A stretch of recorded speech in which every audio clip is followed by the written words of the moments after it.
Good afternoon, welcome to Colin's Vegan Kitchen. I'm Colin, I'm a vegan, the kitchen's in there. Right, curries, England's national dish along with fish and chips, beans on toast, cups of tea. We're going to go to the shop, we're going to have a look around, see what we can get, and we're going to make a chicken korma. Okay, come on, let's go, let's do this. We'll be flying at an altitude of about a foot, and it'll take us about 5 minutes. So obviously we're not going to the real deli. So let's do it. All the best.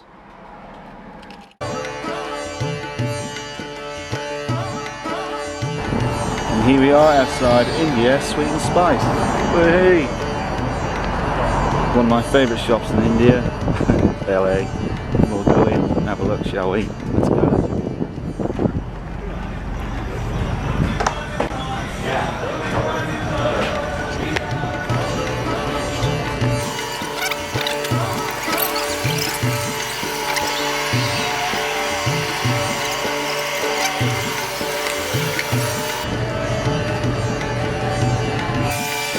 I love this place, it's great, it's full of all sorts.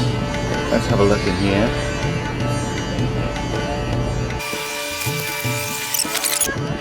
Hi! Great. Yeah, so that's one of my favourite shops. Great people, always friendly, get a packet of biscuits, job's a good one. Right, we're off again, let's go. Let's go and cook, shall we? Let's get to it. Well, welcome to the kitchen. Colin's Vegan Kitchen. Today, chicken korma. Right. What we're going to use, some staples, onion, peppers, peas, quite a few spices today. Garam masala, very important. Curry powder, turmeric, bit of ginger, and various other spices. In this, also some dried tomatoes and some tomato ketchup. Now the curry is, like I said earlier, is a traditional English dish along with your fish and chips. There's various, I mean, England's known for its curries, probably on a par with India. The chicken tikka masala was apparently invented in England, not India. Now there's been things going on lately. Someone said it was invented in Glasgow because a bus driver went into an Indian restaurant and said what he had ordered was a bit too dry, so the bloke in the kitchen added a bit of tomato sauce to it, and voila, chicken tikka masala was born. The Houses of Parliament have been trying to get this sorted out, so we'll see. So yeah, when we were young lads in bands, you go to the pub, have a few pints, go to the Indian restaurant and order 100 pints of lager and 3 poppadoms. So that was good. So yeah, like I say, we're going to get started on this. We're going to use this chicken protein, well, vegetable based protein, garden grown. Let me see on here, nutritional facts, saturated fat, zinc 0, cholesterol 0, sodium 10%, potassium 5, total carbohydrates 17%. Now mix that with some of the creamy stuff we're going to use, because you know they use cream, heavy cream. I won't be. I'll be using some veganese and some vegan cheese, what's it called?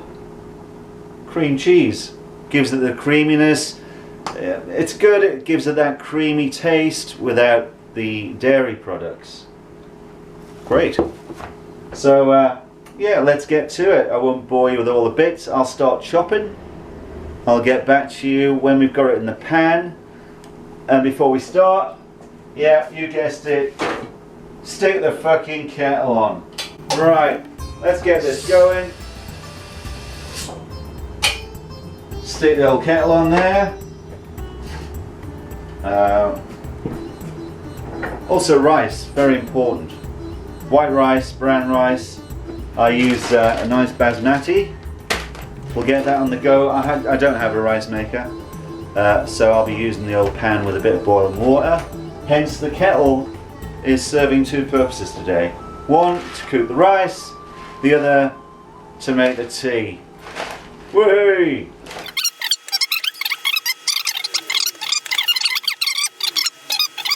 We can start peeling the layers. I've heard that so many times in various rooms around town. It's people who know will know, and we'll give this a shot. Earth Balance butter. Indian food, they use clarified butter, which is ghee. They call it ghee. For this, I'm going to use some of the Earth Balance, which is the same taste.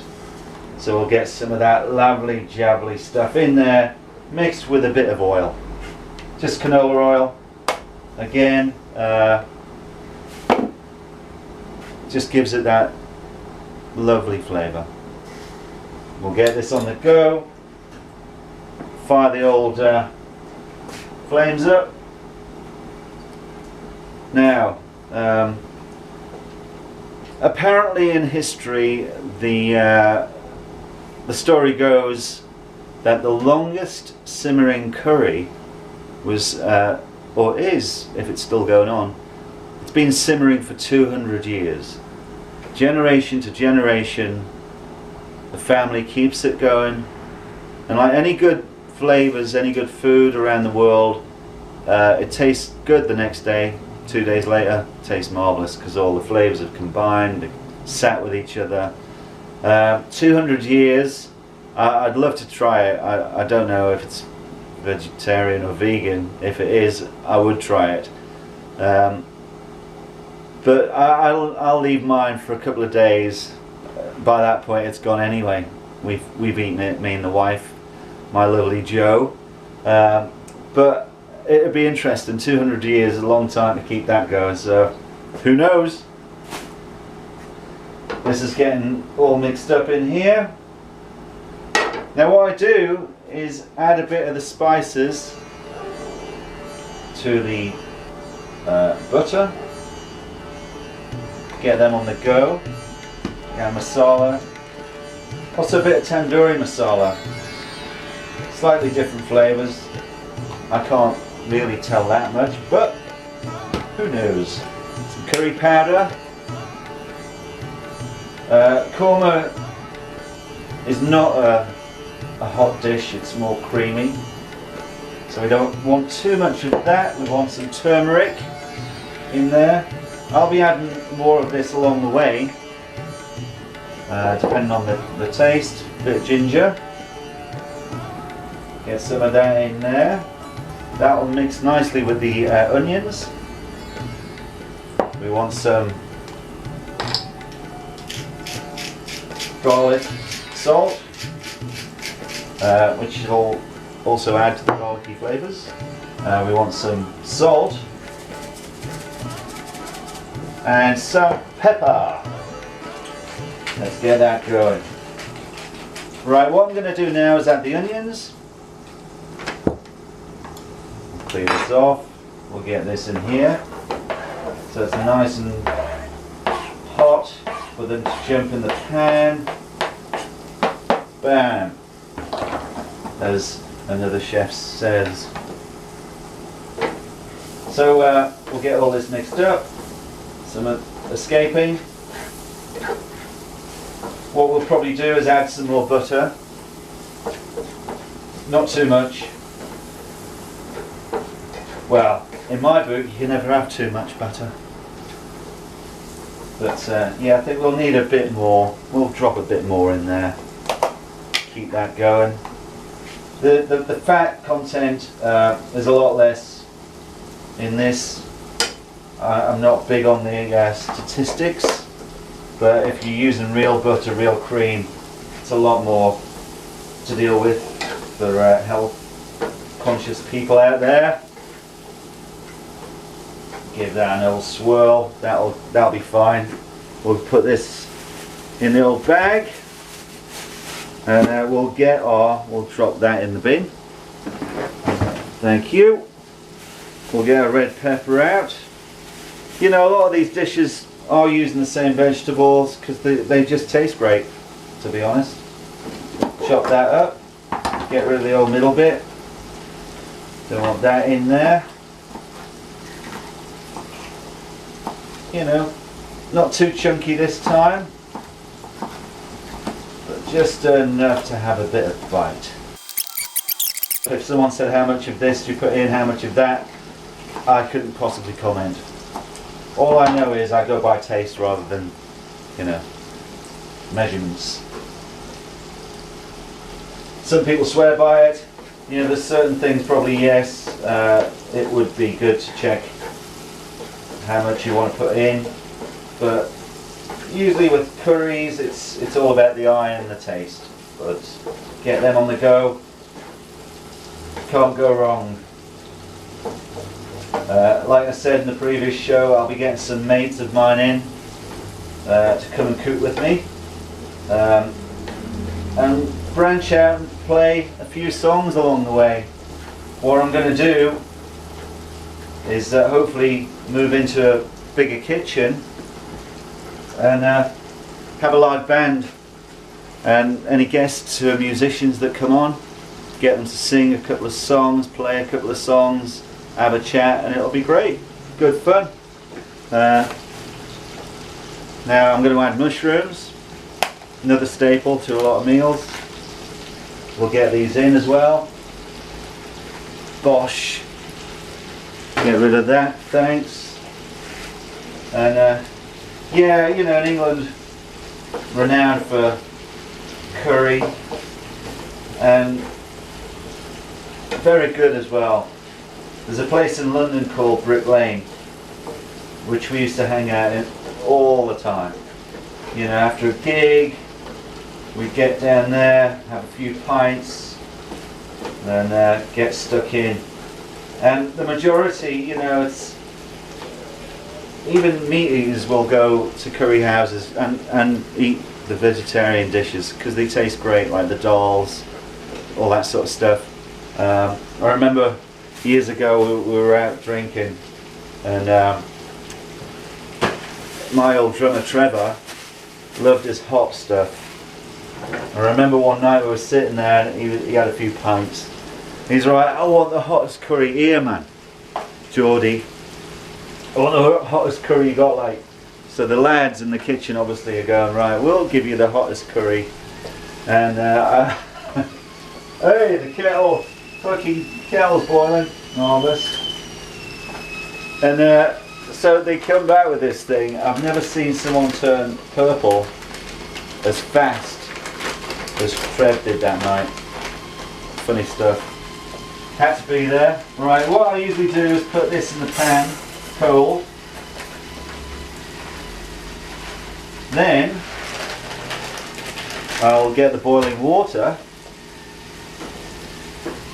put it on the gas, let it heat up a little bit. Also add a little butter to that, not too much, just enough. And then put the water on it just to cover it, just a bit, like that. The rest of the water can be used in my tea. We'll cover that up, we'll put that back in the fridge. We don't want a bit too cluttered around here, do we? In you go. Yes, again. LPG tips. Thank you very much. We'll get this here. Get it in the cup and let that sit for a few. Over here. Can't go wrong. Right, what I'll do with this is it will be boiling, so I'm going to turn it down, cover it, turn it down to the lowest flame I can get on here. Now it usually takes about 10-15 minutes or so. In the meantime, that's not a problem because we can let this simmer for hours and hours and hours. So that's looking great. What I'm going to do now is add the vegan chicken. I'll take some of this out and show you. It's amazing how they're doing it, it's just great. Now here is your piece of vegan chicken. You can see that, you know, it's sort of stringy like chicken. And I'm going to chop this into little bits. I'm going to add a bit of ketchup. Just get that in there, tomato, nice. Also peas, again another staple. And again, all this is plant-based, so there's no heavy fats going on really, and healthy.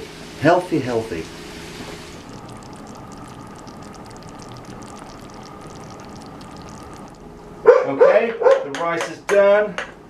Ooh, I'm going to plate this up and we'll give it a try. Rice is nice and fluffy, look at that. Dogs barking in the background, can't go wrong. Bonbon, quiet, hey. Easy tiger. There's the rice on the plate. Right, now what we're going to do is put this off and get some of that lovely chicken korma on there. Look at all that creamy, lovely, jubbly. Actually, I need a spoon to get some of that on. Wait a minute. Where's the bloody spoon's gone? Right. Let's pour some of this cream on. Look at this. Oh my god. The Punjab would be proud, wouldn't they? Try saying that with a few drinks. Not easy. Okay. I'm going to give this a try. It's been a pleasure again, as usual. Colin's Vegan Kitchen. There's the old chicken korma. Let's give this a bonbon.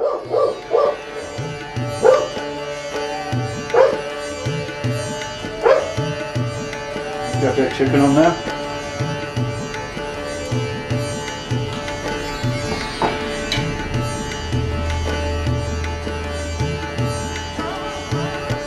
Result, Colin's Vegan Kitchen. That was chicken korma. I'm Colin, I'm a vegan. This is the kitchen. Oops.